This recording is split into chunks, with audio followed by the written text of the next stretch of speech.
Welcome to the Deep Dive. We're here to unpack the stories behind the headlines, and today, well, we're diving into something from the sports world that became a really fascinating case study, Yeah. much more than just the game itself. Yeah, we're looking at the French Open final, June 7th, 2025. Huge match.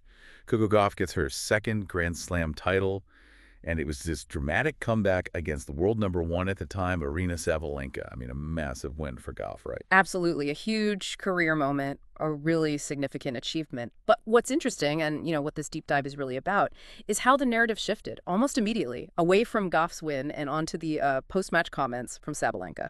And to really get into the layers here, we've been looking at this analysis from a source called The Human Cost. It's a YouTube deep dive, and they really examined the fallout from this match. They looked at it not just as tennis, but sort of as a lens. The lens for what? For understanding these broader patterns, Mhm. how people in authority positions sometimes react when their status gets, well, legitimately challenged. No. Okay, right.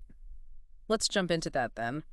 Our mission here, exploring this material, is to unpack that incident using their analysis, looking at platform responsibility, professional conduct, all that stuff. Right. So, first, the match itself. According to the analysis we reviewed, Gauff beat Sabalenka 6-7, 6-2, 6-4. And this wasn't just Gauff's first French Open win. No, it was bigger than that. Yeah, it made her the first American woman to win there since Serena Williams back in 2015. So, big historical significance.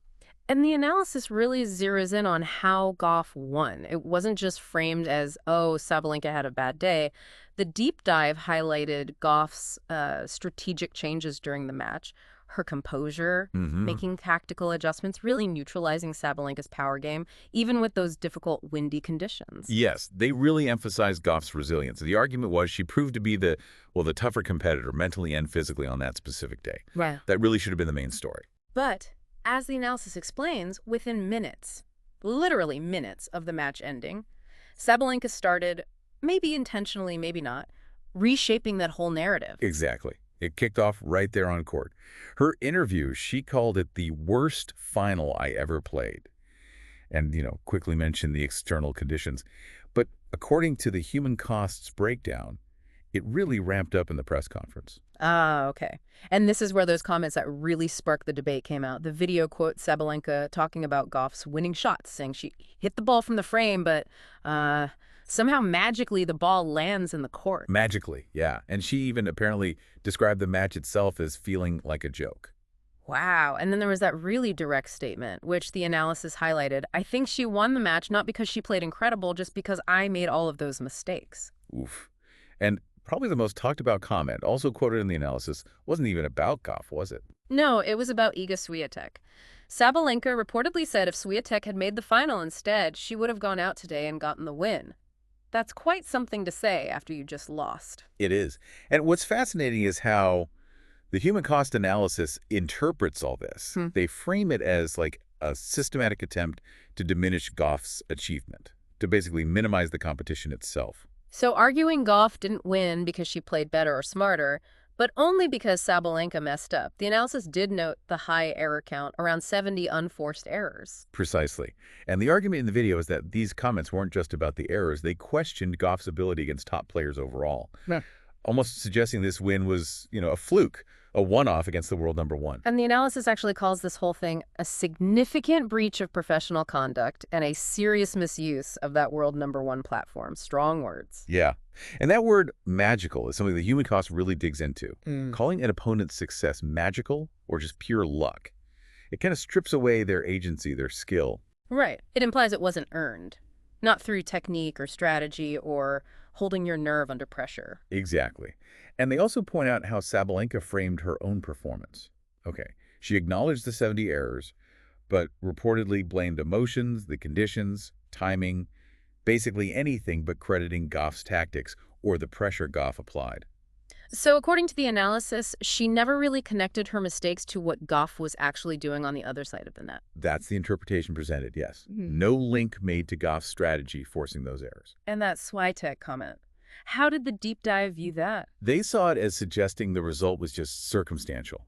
Like, it wasn't about Gauff's actual level in that moment, but more about who wasn't there, sort of planting seeds of doubt about her standing. And this raises that point about surface-level praise, doesn't it? The analysis does say Sabalenka called Gauff a fighter, said she deserved it. Right, there were those comments.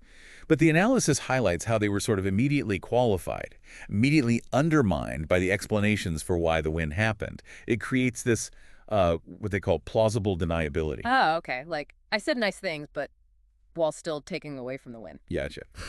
And the response from the tennis world, as the analysis detailed, was pretty quick and critical. Oh, yeah. And a key counterargument came from Rennie Stubbs, former doubles world #1. The human cost video included her take, and she directly challenged that idea of Sabalenka's 70 errors being simply unforced. Okay, so what was Stubbs' point? She argued, and the analysis supported this, that a lot of those errors were actually forced. Forced by Gauff's defense, her tactics, the spin she uses, her incredible court coverage, just her ability to make Sabalenka hit one more ball again and again. Right. The analysis explains that in tennis, lots of errors called unforced are really a result of the opponent's pressure. Gauff's consistency basically pushed Sabalenka into making mistakes. Exactly. Now, contrast Sabalenka's whole approach with Coco Gauff's response. When Gauff heard about the comments in her press conference, the analysis really highlights this. What did Gauff do? The video shows she didn't, attack Sabalenka personally, right? No excuses either. Nope. She just stated facts. Her new status as champion.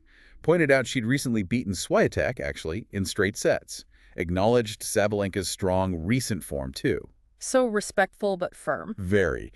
And significantly, the analysis points out she defended her own achievement directly. Said something like, I don't agree with that. I don't think that's a fair thing to say. Yeah. But kept it respectful. The human cost analysis holds this up as, this is how champions should act, especially when facing what could be seen as disrespect. That really does highlight a difference, doesn't it? The analysis brings up contrasts with, say, Federer, Nadal, Djokovic. When they lose, even to younger players who genuinely challenge them, the pattern is usually sincere praise for the opponent, using the loss as fuel. Because, as the analysis points out, they seem to understand that if you diminish your opponent, you're also kind of diminishing your own achievement. Just by being in that final competing at that level. It undermines the whole competition. And Chris Everett's view, also cited in the video, seems to fit here.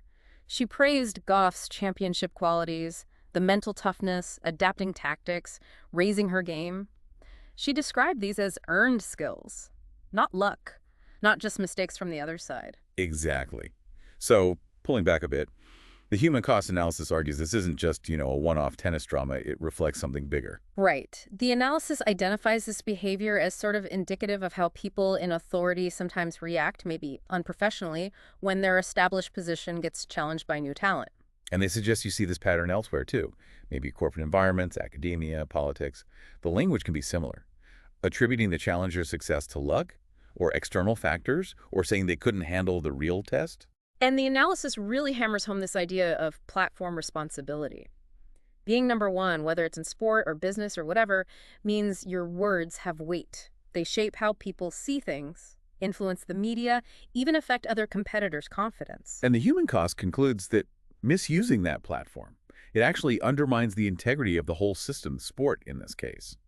The strong reaction from the tennis community, according to their deep dive, wasn't just about one player being a sore loser. It was about the person at the very top not meeting the expected standard. And that's why this pattern matters to you, the listener, right? Even outside of tennis. How figures in authority respond to legitimate challenges, well, it sets a standard for professional conduct. It impacts the whole competitive environment. So to kind of wrap up this deep dive into the source material, the main takeaway from the human costs analysis is pretty clear. This whole incident shows how unprofessional responses from people in power, when they're genuinely challenged, can overshadow real achievements. And ultimately, it can damage the integrity of competition itself. Yeah, the analysis makes a compelling case that Sabalenka's comments, things like calling Gauff's shots magic, suggesting Świątek would have won, weren't just her being disappointed. They represented a failure in her responsibility as world #1 to keep things professional. And their final point really sticks with you. Yeah. That platform responsibility is a real thing. When people in authority react to legitimate challenges by diminishing them instead of showing respect, they don't just hurt their own reputation. They damage the integrity of the whole competitive system by devaluing earned success. So here's something to think about, drawing from that analysis. The human cost argues that maybe, sometimes, the biggest threat to fair competition isn't from outside forces like corruption, but actually from inside the system. Specifically, from those at the very top failing to live up to the professional standards their position demands. Damaging the system when power meets merit not with respect, but with dismissal. Leaves you wondering, doesn't it?